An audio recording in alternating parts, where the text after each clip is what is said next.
Alright, so in this video I'm going to show you how to make a histogram and a box plot.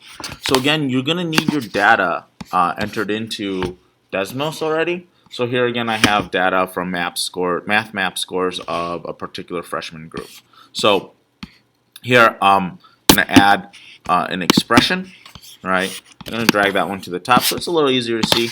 Next, right, you're going to bring up your keyboard, go to functions. Then make sure you go to this DIST, distance, I think. I'm not entirely sure what it means. Or actually distributions is what it means. You're going to want to do a histogram. We'll do that one first. So, and then when you have the histogram, it's looking for two parameters. You're just looking for your data set and what do you want your bin width to be. So in this particular instance, right, let's take a look at our first data set. So x of 1, right, that's the title of the table. It has a default bin width. And then I always want to make sure we're left aligned here. So we're starting at 200 and moving on. Now, you can change your bin width by adding a comma. And let's say I want my bin width to be 10.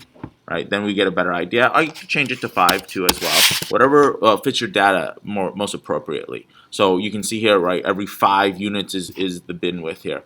And then, so that's how we do a histogram. All right? Now, in order to get a box plot, so again, I'm going to add in another expression. Okay, we're going to want to make a box plot.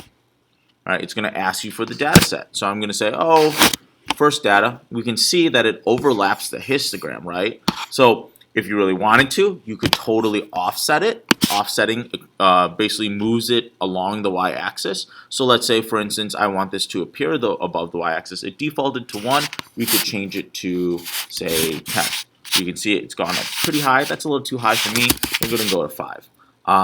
And then the height is actually how wide you want your box to be. So right now it defaulted to 1. I might want to say I want it at 2. Right?